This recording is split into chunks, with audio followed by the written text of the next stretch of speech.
Welcome to Sweeping the Country. I'm your host, Derik Walker. My co-host, well, he's right here, and he's always looking good, Mr. Jimmy Carter. Hey, Jimmy. Right here in the dog days of summer. Yeah. Why do they call it that? I don't even understand that. Well, I know I feel like a dog sometimes this time. All right, This is the boring time of the year because for news people, Congress is gone. Yeah. Usually the president is gone. Not in this president, but the other presidents. Nixon went to Key Biscayne and San Clemente. Mm-hmm. Obama went to Hawaii. Yeah, that's right. Sometimes Martha's Vineyard, but maybe both. Mm-hmm. Biden did what, Rehoboth Beach. Bush went to his place down in Texas. And the other Bush went to Kenny Buckport. Oh, Maine. But not Trump, boy. Trump goes to maybe New Jersey to the golf course. He hasn't been going down to Mar-a-Lago. I think it's hot as can be in Florida right now. I don't want to be in Florida in August. That's not a good time. Yeah. But neither New Jersey. My car, and this is in the deep South, I got into it today, and I took a picture of it, 115. Oh, my God. On my truck. Did you get out of it? Did you get out and let it cool down? Luckily, my windows are tinted, not illegally, but tinted, and it really helps. And this is an F-150. Yeah. And it gets cool within 2 or 3 minutes at the most. Good. Yeah, it's been hot. I noticed that. I got in, even here, we were at right around 100, 102, and I got in, and the steering wheel was in the sun, and I couldn't even grab it. I had to wait just a minute to get a hold of it. David Muir did a thing on the Grand Canyon at ABC this week, which was a nice piece. But there's a story that's coming, and the people east of the Rockies, I don't think they care. They haven't been told they should care, and it doesn't affect them, so I don't think they care. Yeah. And people up in your part of the country will need to care. But everybody west of the Rockies, this water situation is a very big deal and has been a big deal for a long time. It has, yeah. But where this is really going to affect you and could is that if Lake Powell is really low right now, 23% of pool or something. It's like the lowest it's ever been, right? If it ever gets much lower, they can't generate any power. Mm-hmm. And so if they don't generate power from that place and you're in the middle of summer or in the middle of winter, that's not good. No, it's not. Even people as far as you. Where it's really going to affect people, because it goes down to Lake Mead and then keeps going, is more people in the states cannot agree. And it's in federal court, and they have not shown any way that they can agree, is the water comes off after the Continental Divide on the west side. Mm-hmm. And it goes through Utah. It goes through Colorado, but it's not an issue. But when it gets into Utah, they start taking the water for some of these newer subdivision builds, city builds. And the people in Arizona, in California, and Nevada aren't too thrilled about that. Mm-hmm. So they need for them not to take a whole bunch, just as much water as they want. And then that's not at the dam, and then Lake Mead, you got problems, and they send some more water down. Mm-hmm. And Arizona is just sucking all the water they can get. Into Phoenix and Arizona, Scottsdale and all that. And California has the aqueduct. They need water, although they have some other resources that they can use from the mountains. That's why they're trying to start diverting a little bit more from the mountain ranges. But Arizona, that's really the only place they can get water. And they're dry as a bone. My mom lives there, and that's right. They have problems, I feel like, every year. And it's moratoriums on building. They're in the middle of a desert. But it still seems that the water, because no one can have grass lawns. No, they don't. They just have rock and sand. It's all rock, and it's just, they're going to live on the dark side of the moon. It would seem to me that the attractiveness of living there is going to go away. But we get here. We're in the El Nino phase, and that's what's going on. Yeah. El Nino, which is a warming, and if it's just even a degree of warmer, it affects in just biblical ways with the Pacific. And sometimes it's warmer and sometimes it's less. And then they've had some pretty good storms hit Hawaii, and that's a little unusual. Yeah, Not that was wild. Possible, but it happens. And you just had some natural things going on with earthquakes down in Peru and along the Ring of Fire. It's scary. And so the West has got a lot of strange things going on with nature. Now we have about, I would say, just as a state, okay, because I know because it's a state I live in, we have about an 80% hydropower dependency. So 80% of our power comes from hydro. Now, with that said, Hell's Canyon, which I believe is deeper than the Grand Canyon, or maybe in spots, is our 30% of that 80% comes from Hell's Canyon, and it's its own diversion. Then you go out into Cabinet Gorge and Snake River and those other places which feed from all over, right? So we are definitely going to be affected, and we are affected right now. We've had a very light snow season, and if that happens again this year, that's going to be an issue. Well, I mean, this dryness, it's dry as heck, yeah. Remember also, people say, oh, no, hurricanes. Tornadoes are bad. There's nothing good about a tornado, okay? Yeah, I mean, yeah, there's you're plenty right. good about a hurricane. Yeah, it brings water. I mean, I know that. It replenishes the swamps and the Everglades and all those places that need water. And in some cases, they need fresh water, which it kind of washes out the swamp, cleans it out and all that stuff like that. It's badly needed. There have been no hurricanes this year, and there are none forecast. Yeah. And we're headed to September. And even some people say it's even good mosquito control, the hurricane. It's a lot of things. Stagnant water is bad news. Yeah, for sure. And we don't like that in the East. Yeah. So you've got hurricanes that aren't started. And then another thing that's happening, which happens almost every year now, but it seems to be, it's like throwing fire retardant on a hurricane, is the Sahara dust. Oh, yeah. That's been coming in across from the Sahara Desert, and it puts that stuff on top of the hurricanes, and it just puts them out. Yeah. Extinguishes them. Wow. So there's just a lot of nature stuff. And is it anything man's doing? So we got to run out and get a battery car? No. Right. I think it's just cyclical. I think I remind people, if we hadn't have had certain ages of the earth, we would still all be under a glacier in the South. I'm so glad you said that, because I get people all the time. It's like, oh, it's a carbon footprint. It's the emissions. Well, maybe it is to some point, but long before there was carbon footprints, you had glaciers receding, glaciers moving forward. Yeah. And maybe the Earth is hotter, but it's been cooler. Right. And, our Earth is a revolving place. That's why you see some futuristic science people trying to gear up everybody about moving people out to Mars or someplace. Mm-hmm. Something that we can't see in 100 years from now, where people will want to leave the Earth because it's not as hospitable as it used to be. And you can't really argue with that, because we look at like the dinosaur era. Right. They're gone. We used to have those things running around, and we don't want those. We're glad. Yes. I'm glad a meteor hit the Earth or whatever. Whatever, yeah. I don't want no pterodactyls running around and all that stuff. Tyrannosaurus. I saw that movie in the last week, The End of Oak Street. Don't tell me. It was cheesy, but I liked it. I want to see it so bad. Since you told me, I went and watched the trailer. It looks fantastic. It was good. I mean, it was a B movie. It really was. That's okay. That's okay. But it was good. I really enjoyed it. I enjoyed it. Yeah, I like that. We need those once in a while. Stories that the media, again, they don't have a Senate, they don't have the Congress to go on, and the elections are still a little bit away in the midterm, so doing a little bit of coverage on that. But it's basically, beat the hell out of Trump time. I mean, and he's making himself an easy target with some of the stuff that he says. This whole girl thing, Natalie Harp. He's not doing anything with her. I mean, the girl is a I think she's 36. He's 80. Right. She loves him because she likes the power and who he is. But she was a cancer survivor. And she got to speak at the Republican National Convention because somehow Trump found out about her. They all met through the cancer thing. Yeah. And I think she still maybe fights it. I don't know. But anyway, they don't ever tell the whole story. That's what gets me mad, is that, for example, here's a story they covered, but man, it's a big, I just never have heard of anything.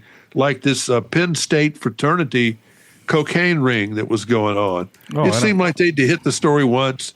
Maybe it had a 24-hour news cycle, but good Lord. 13 current and former students alleged drug ring, and it wasn't just like a little bit of pot and stuff. They were middle dealers for cocaine. Holy cow. And they were cutting, bagging, and distributing to the student body at Penn State. And records show that the father, a Pittsburgh lawyer, charged with concealing evidence. Federal prosecutors charged several current and former University of North Carolina, Chapel Hill, Duke, and Appalachian students in connection with the drug ring that estimated sales at $1.5 million. They would go to New York and Philadelphia and get the bulk cocaine, bring it back to the fraternity houses where some pledges were said to be doing some bagging and stuff. Wow. Blowing me away. That's just a crazy story. I never heard of anything like that. Yeah, you hear about little operations where, it's always been available. Never heard anything that big. But that's that huge. common? Yeah, no, I think you get some of that in colleges and things like that. I know there was. There was plenty of dope when I was going to school. Yeah, for sure. 70s, yeah, for sure. Yeah. I didn't see, major coke rings distributing and stuff. Yeah. And then there's this story that's, again, they love making Hexeth look bad. And they love making Trump look bad, of course. Mm-hmm. And then he gives them the fuel this week took the media outside, and I think it was to distract from the Iran situation and whatever else. But he was out there showing the new heliport that he's had built. Mm-hmm. And it was very expensive. We built it with granite and the presidential seals on it and all that. They badly needed something beside the helicopter landing in the grass, which they should have done from Bush or Obama or Clinton or somebody. I always wondered that, and I thought to myself, I wonder if they don't have a helipad because they don't want to land in the same spot every time, but I don't know. I just thought it was odd. They do land pretty much in the same spot. That's so funny. Yeah, that's wild. And so he building that out there. Then, of course, he's got the East Room, and he's putting new columns on the front of the place, and he's doing all kinds of work. On the inside, outside, spending a lot of money. Hundreds of millions of dollars. And where that money is coming from and how they're paying for it, I don't know. Not popular. Some of it is charitable giving, but others. And then they're talking about, I don't know, the East Room, that is he tore it down. Should he have done that? Probably not. What is there to the rumors of them building a bunker under that? Is that true? It's true. Okay. Yes. Well, there already is one under there. Yeah. They're just that's the updating situation. it? The Situation Room is down below the White House and have been there for decades. Interesting. Are they updating it or something? Are they trying to? It's what? Are they trying to reinforce or update it? No, they just making it bigger. Okay. I think they were building out the hospital part of it, and then on the roof, someone, I don't think it was the original plan, but they added it, are going to have a drone base on the top of the East Room. Not a bad idea. East building, because there's nowhere else they could really put it in the downtown area with some altitude that's government controlled and all that stuff. That makes sense. Treasury Department's not built for that. None of the other government buildings around are built for it, and you can't put it on some Joe Blow's bank building or something. Right. So that needs to be probably where it would go. And the whole drone thing is just getting more and more. And then this week they made a big deal out of removing the general and going to disband the Army battalion that I think is in Germany that is working on drones and everything. Why? And they had just a unit that is drones, and I don't think they've gotten to robots yet, but they would. And then they've canceled that because the way the reporters, who I'm sure had no understanding of the military that did the reporting, I just got that feeling. Okay. They know what they're told or briefed, but they're speaking words. I don't think they really understand it. But what they really wanted to do, which no one that I've seen reported, is that this new general of the Army doesn't want drones in one outfit. He wants drones in every battalion, every outfit. Drones, robots is part of, just like you'd have a tank and a Jeep, and artillery. It's part of the unit. Or the drones. That is the way you should do it. Yeah, I agree with that. Yeah, and then if you want to have a specialized unit, for more bigger, that does that. Then that's a whole nother thing. But all you got to do is watch how Ukraine, and apparently Ukraine did some war games with us, with a special unit out of Fort Hood, armored unit, and the drones from Ukraine scouted the Army unit and had them done before they could do anything. Wow. Because that's scary. Ukrainians have got this drone thing down. Well, they've been doing it for a couple of years. Them cheap, and they know what they're doing with them, apparently. So they're going into Moscow, and I was reading this one story. It was kind of scary. They were going in there. They're attacking just all kinds of stuff, in like the city of Moscow, and there's getting more and more. What they're doing supposedly is that said 800 drones against Russia yesterday, potentially the second biggest drone strike since 2025, trying to get Moscow pressured into peace negotiations. Wow. And so I was doing some reading about it too, and the drone tech, supposedly Ukraine is number one in drone tech in the world now. Yes. They produce, 4 million drones annually or something like that? I don't know what the number is, it's but like they can 4 do million. a lot. They've surpassed NATO and all the other countries combined for the product. And again, bad reporting. I don't think they've talked about that. I haven't heard of it anybody. a little bit. They show it every once in a while. Yeah. They'll do a piece, but one thing that they're doing, the Ukrainians, wild berries.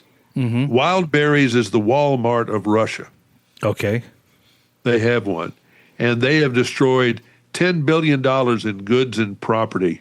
That's food. From the wild berries. That's food. That's the main e-commerce site for Moscow. Yeah, that's huge. So they're hitting and them. Then Russia sends a ballistic missile to Kyiv, I think, and killed 10 people or something. And the reason they got through with that is because everybody's pretty much shot all the Patriots they can shoot. Yeah. And so it's left a lot of people kind of naked. Yeah. Fascinating. The whole thing is just fascinating. I mean, it's just the drone thing. I mean, more and more, David Muir again, because I do watch the ABC Evening News, because I don't like the other two. He went over to China, and I don't know if you saw this piece or coverage on it. They had like an industry convention. Like you'd have tractor conventions, and they had robots and drone convention. Oh. And they had these robot things that they don't look like humans, but they look like a robot. It's it's got the body of a human, legs, feet, hands, and all that stuff, and can do many things a human does. But it can run, and you see it. It's crazy. 28 miles an hour, faster than any track star could run. Yeah. This one drone that looked like just a long, tall person could jump 6.5 feet high. That's insane. I mean, that's a high jumper arching over. And it's a split too. Zoop, zoop, and can do that. And then they showed, after they showed those, which kind of unique and harmless, pretty much, they showed a whole street full of them. And it looked like they were soldiers. And I'm sure that's what they're doing, is they're building it's coming. drone soldiers. And we better have our butt ready for all that. And, we're not going to get away with shooting just these standoff, multi-million-dollar missiles that we shoot from 500 miles away, these cruise missiles and stuff, in order not to get people killed. War is, if you're going to go war with somebody, you're going to kill your own people and you're going to kill the other people. Sure. And that's just the way it should be. And all this standoff shooting missiles, at them, and it's just irritating. And you don't ever win one way or the other. It just, it's what we've been doing, and it's because I think nobody wanted to have casualties. You were talking about the convention with the robots and stuff. I watched, it was a while back. It's been about a year at least, where they put, I think it was an F-15 pilot, one of the Top Gun pilots in the world, flew against an AI robot, and I think it was, I want to say 5 out of 6 kills for the robot. And one of the things they fly. Yeah, one of the things the pilot said, he said the thing the robot doesn't have that humans have is fear. Oh, right. They don't know what it is, and therefore they don't seem to care. So they do these maneuvers that may be high risk for life or death, but they do them anyway because the odds say that they're going to win with that move. and sure enough, and it was said fear drives. Well, we're keeping some of this stuff.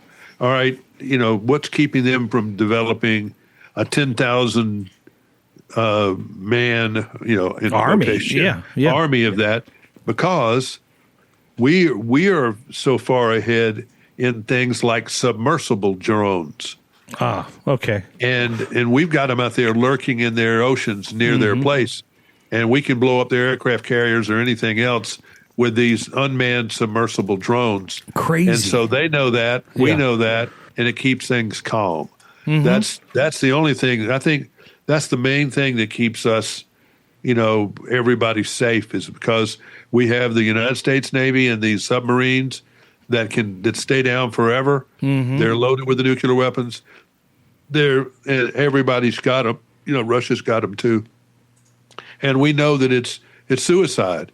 Yeah. Because those missiles are going to fly if somebody else flies. And so you mutually assured destruction. You don't want to do it. But when you've got these other things like the Middle East, when you're just dirt daubing each other all the time, and then you worry that Ukraine is going to go nuclear, not on the Ukraine side, but Russia.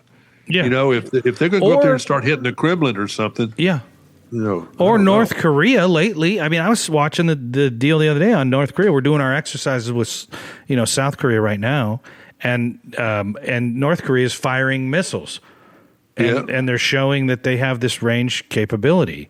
For those of you, by the way, who gave up on Boeing a while back, Boeing is one of the number one companies in submersible AI drones. Oh, they got a lot going on. So don't worry about Boeing. They got plenty of They're a big company, and they do a lot of stuff. Yeah, no doubt. But it's just we live in science fiction like times. Yeah, for but sure. We have a press corps that's we're dealing with it. We're in it. I think I don't know that. I don't think the public generally. One thing that's happening, and they try to mention it, but it's hard because sometimes you don't have hard facts on it. But I'm pretty sure that they're right, and it's always been happening. We send crazy information and stuff on the internet and stuff to Russia. We've always had propaganda with the Voice of America. Oh, yeah. Radio Free Europe. We've both sides have all had. In the war, there was Axis Sally and Tokyo Rose. Those kind of things have always been going on. Oh, yeah. Both sides. You can go way back to now, 50 years, 75 years later, we do it with computers, and we do it with social media and all of that. China, China does not want to come over here and get into a fight with us and destroy it because they've got too much money invested over here. Yeah, fair. They want us to basically destroy ourselves, which is what we're doing a great job in doing right now. Oh, we are, yeah. The Democrats and Republicans seem to hate each other so much that they can't do anything. We still get a lot, and that's another thing that doesn't get reported. We do get some stuff passed through the legislatures where they do work together, but neither side wants to admit it. It's just like we're talking to Iran backstage now, but they don't want to admit it because it makes them look bad to the hotheads. But there are calmer people talking, but they don't have control. With this disinformation, if you read a book, you'll see that in the 60s, when America was doing much worse than it is now as far as trying to tear each other up with the civil rights movement, because you had the whites battling the blacks, and you had people burning up buses and blowing up schools and churches, and on both sides doing crazy stuff. You had in California the Symbionese Liberation Army. You had the Black Panthers. SLA, you had all that stuff. Yeah. And their source of money was Red China. Interesting. Some of that. That's how they were funded. Interesting. And that we fund groups in Russia, and probably in China, to disrupt and do crazy stuff with them. I mean, it's both sides have CIAs and KGBs and whatever they call the Chinese. Don't you think it's easier now, though, to do it because of the social media and the internet and things like that? Well, as far as disinformation is concerned, yeah, for sure. I think that and we're just rolling right along with a generation that decided they didn't want to read a newspaper. They wanted it on a tablet or something, and they don't even read that. And what they do half the time is fake news. There was somebody that sent me a picture of a fire truck on fire. Good friend. And it looked like the fire truck was in the fire station, was on fire. Fire was coming out behind the driver and on the side. And I posted it. And then I started thinking about it, and I said, that fire was way too, I've been around fires enough. That was too much fire for that fire truck to be on fire like that. Way too much fire. Yeah. So I went back and looked at it. Wasn't hardly enough smoke, and it was fake news. Yeah. It was somebody had created that fire in the fire truck for whatever reason. But they create all kinds of stuff out there that's fake.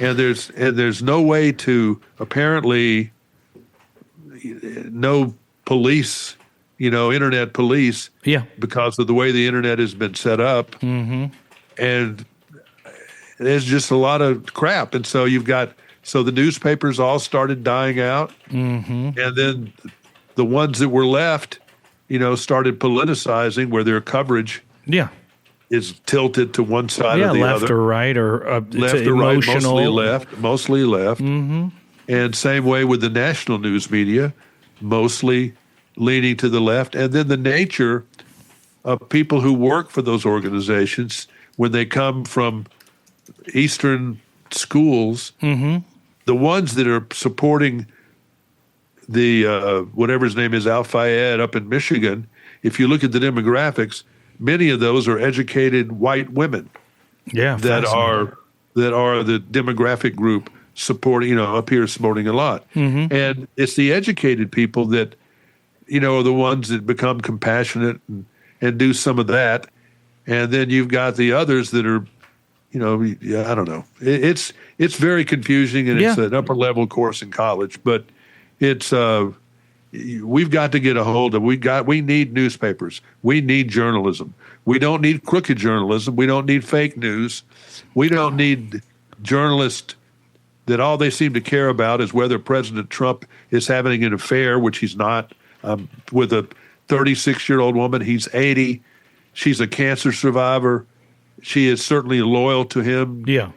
Extremely loyal. Works 24, just pretty much never goes home. I don't want I don't want the opinion pieces. I don't want that. If I want, be doing stuff like I'm talking about. Look into drones. Look into something. What's going on? What is the real deal with Ukraine? And what is the real deal with all this crazy stuff that they're doing with vaccine research? And telling people don't get shots. Go to the doctor 5 times instead of once or twice. I mean, that's the stuff they should be researching and doing more on. But we've got to get people. I was really thrilled the other day to find out that a member of my family in the 3rd grade on the first week of school is having to learn the names of the oceans. Yeah, that's great. Thank God. Geography being studied. Yeah, I like it. They say on these weather warnings, my weathermen friends, that most people can't find their county that they live in on a map. Wow. That's it. That's crazy. But I believe it. I believe it. I do too. 100%. And it just, our education system has gotten out of whack because somewhere we just decided that they didn't need to know about current affairs, that they didn't seem to need to know about history or geography. That they needed to know math, and God bless, understand that. And that they needed more certain kinds of science. I don't know how much arts and sciences, I majored in that stuff, and because I wasn't good. I love geology. I was actually pretty good in that. I made good grades in that, but I wasn't worth a toot in chemistry. Lord help me. And I hated biology. I like biology. I didn't geography. want to cut up cats and dogs and frogs and all that stuff. No, I like that. I like cutting the frog's chest open. I thought that was pretty cool. Keep all that. And geometry, once I had a good teacher, I did good in that. But that was my, and maybe we do need to learn other things, but I think we just got to you've got to grow some history teachers that can teach not slanted history, but just teach it. That's the opinion part. I don't want that. I don't want it in anything. Everybody's got an opinion. You're going to have a slant one way or the other. Yes, of course. I think that's just It's just the way it is. But how many times you ask somebody something and it comes out into my opinion, and here's my opinion, and or you're listening to somebody and this is, and then you're afraid to say something because you just heard their opinion. If you say something contrary, boy, you are going. It's going to be a battle royale. Like, what is the word fan short for the word fanatic? Yeah, right. And this week, saw a whole bunch of internet posts of people hating Ella Langley for what? Because her song "Choosing Texas" has been the song of the year. Mm-hmm. It's been 18 weeks at #1 on Billboard. Good for her. Only 3 other songs in history have ever done that. Good for her. That she's beaten all kinds of records. And mostly some of the ones she's beating are Beyonce. Okay. So the Beyonce fan, the Queen Bee's Beehive, they're all saying that she's trash and she is that she's an internet plant and she's an industry plant, and that no one knows that song and just all that stuff, because that's what fans do. They support the person that they love the most. Mm-hmm. That's why you get the Trumpaholics. He's done some real boner stuff in the last little bit, and I don't care if you voted for him or not voted for him. You've got to admit, if you can, but you probably can't, because, like, for example, people who are, University of Texas fans or University of or Texas, the Aggie fan, Texas A&M. Oh yeah, Texas A&M. People that are, or Alabama fans or Auburn, whatever. That's what they know, and I don't care how many. At the end of the day, that's like your family. That you're not going to criticize your family.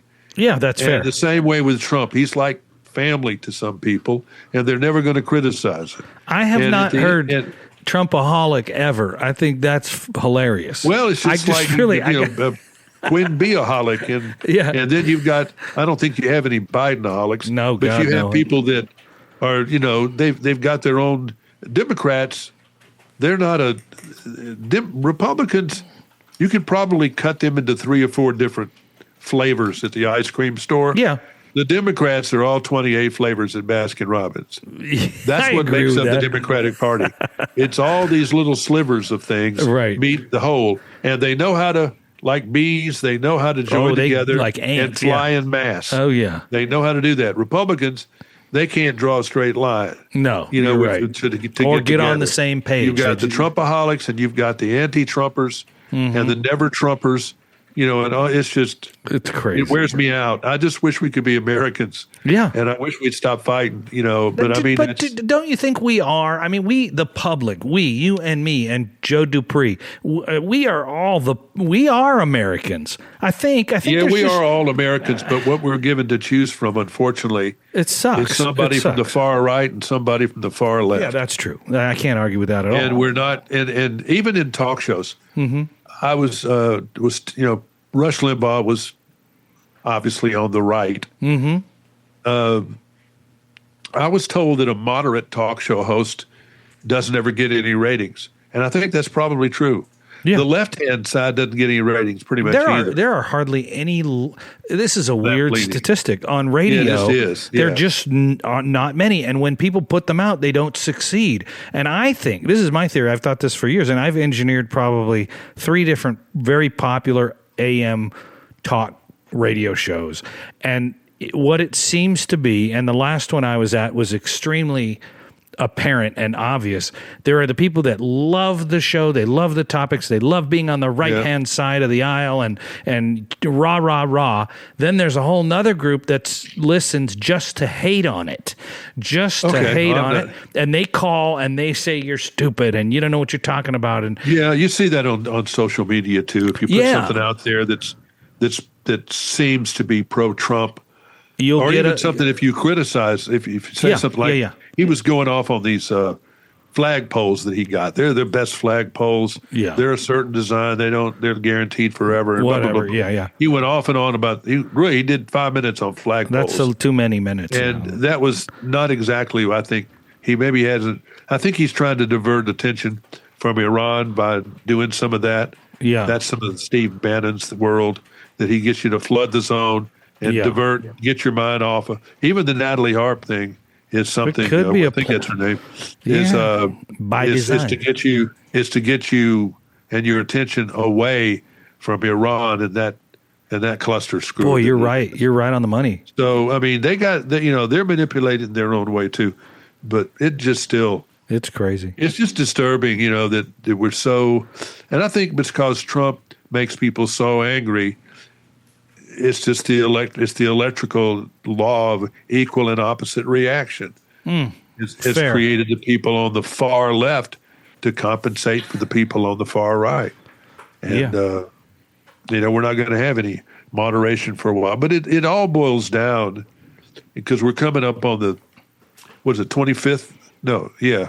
25th anniversary of 9/11. Yeah, God, can you believe that? By the way, yeah. Oh my God! I was on the air that day with Bill Cody, who just passed away. Oh man! And we did it for 4 or 5 hours. I was on as soon as it was after the first plane hit. Yeah, I had done my segment, and then I called the station back. Yeah, because the thing was on fire and they were doing it live. Yeah, and then while we were on the air, the second plane hit. We knew that things were quite different than we had thought. A traffic plane had hit the place That's first. what we thought too. I remember that. Everybody just did, like it was yesterday. We thought it was a Cessna.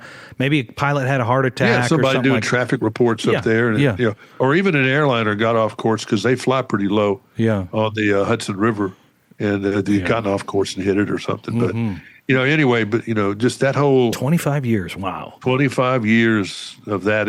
The country was certainly all together for a couple of days. There was some kind of, there was some unity because we thought we were threatened. We thought we might be at war. And I'll say this, at that time, we were having political upheaval of sorts too. We were not in agreement on everything. Bush was a relatively new president. Yeah, he was. And I remember there was this whole thing about, I just remember the unity that happened from it. And I remember thinking to myself, God, I wish it's been rare in my lifetime that we've had things like that. I mean, we're talking neighborhoods were together. Yeah, we've just been so lucky that we haven't been threatened and we haven't been invaded and we haven't had any big, knock on wood, poison gas attack or, anything like that. There was a woman arrested this week that she had been radicalized and it said she was waving flags at after 9/11, American flags, but somewhere in there she got radicalized and she was trying to find bomb material to blow up the state capitol in New York. Jeez. And the FBI saw something and got it and infiltrated, and then they were the ones that sold her the bomb ingredients and kept an eye on her to see what was about. They finally arrested her. But there are people out there that want to do us harm, and we just pray that, we don't have, that somebody can catch them. That's the assassin, that somebody wants to poison the water system, somebody wants to put, VX gas or sarin gas into some school. You just hope that the powers that be are able to stop it. But I agree with you. That's things we have, something has got to happen to get us, where we're all not, we don't know. It's society. I could look out my window right now and I couldn't tell you the name of anybody within my sight of 1, 2, 3, 4, 5, 6, 7 houses. I don't know anybody. But you remember right after 9/11, there were people that you would talk to that you never would talk to. There were people you would see in the store and you would talk to them and you would actually care about it, 9/11 was a weird thing for me because... and when you have tornadoes or hurricanes... The same thing. And probably earthquakes. Yeah. Same thing happens in the community. 100%. Everybody starts loving on each other and helping each other. Even as small as you can go down to a car accident. You can go down to a car accident where somebody gets injured. People naturally don't want to be the way that things are. Yeah. And I think, if people hate people, it's somehow they're socialized into doing it. I would agree with that. Parents taught them that way, or that's how they were raised, or something. Yeah, I would agree. I don't know exactly how or what did it, but you're right. But it's just we just got to. I hope this next generation that's down there now in kindergarten. I hope that they're not. That they're pretty much totally accustomed to black and white and yellow and everybody being together where it's not a big deal. And they're comfortable. And they're comfortable with that. Hey, it's only 25 years, Jimmy. We could be around to see that. Yeah, really. And it's the same way with Democrats and Republicans. You can't have a Democrat and Republican sit down together. Why? I mean, why? Now. Yeah, why? Because we see the world so differently. But I guarantee you, if a Democrat got in a head-on collision and a Republican was behind them, yes. they would help. They would help. Absolutely, they would. And that's what I don't understand. Where did that part go? Because this nation is in a collision. We're in a collision right now. Why aren't we helping each other? Because we're being pulled apart at the seams. We are. And some of our leaders don't help that. Mm-hmm. And I don't, by claiming some of the claims that they claim on both sides. And it's just, I don't know. I just, and then you see people spending a lot of time. I'm glad they didn't really spend a lot of time on Prince Harry and Meghan leaving the country. Now, somehow I knew that. I knew that story. And I shouldn't. I didn't know a lot of the other story about drone technology, but I knew about Harry and you knew about Meghan. That stupid story. Who cares? I never could understand him anyway. He needed to get rid of that English accent. I didn't even know they were still here. So are they coming back here or are they leaving here? What are they doing? They lived up in Santa Barbara, Montecito. Oh, I gotcha. But I just hope that somehow we can get our crap together. We can, and I don't want it to be a worldwide catastrophe. I want us to react to what's happening right now and say, hey, we need to get along. I said something the other day. My wife and I were driving, and I let somebody over, and I said, you remember when people used to wave and say thank you, like you let them in, right? Or a stop sign, you let them go, and they'd say, thanks. We see a lot of that, with people, and I try to look and see who is the one that is. But it's not really just men or women, or it's a little bit of everything. Some people they drive certain vehicles that they just don't know anything but full out race. Yeah, maybe that's it. And then some people, if the middle of the day particularly, well, you really got to watch out in the middle of the day because you got people driving that don't need to be driving. I agree. And people that are not used to our roads, or people that are too old, or not paying attention out in the middle of the morning and early in the afternoon. Yeah, it's interesting. But it's just you. But I want some of that. All this stuff. I want it back. I want the politeness back. I want the kindness back. I want the conversation back. I want that back. And I don't think I'm longing for some kind of yesteryear. I think that's something everybody needs. Civility. Yes. I'm tired of people coming on airplanes. Honestly, I don't want them to be in a suit, but I don't want to be in their pajamas either. I agree. I just think that people act better when you're dressed better. That's true. Yeah, that is true. I do. And they come out there and no wonder fighting. They just hanging there with their butt hanging out, getting on planes. And it's worse than the bus. Yeah, unless you're fixing pipes underneath the sink or something. I don't want to see your butt crack. No, and that's it. There's so many people that fly, and they're heathens and nasty. They're nasty. No more heathens can fly. That's the end of that. I knew we'd come to some conclusion. It's too crazy. Well, Jimmy, until we do this all again next week. Okay. I am Derik Walker. He is. Am I? Jimmy Carter. Good day. Good day.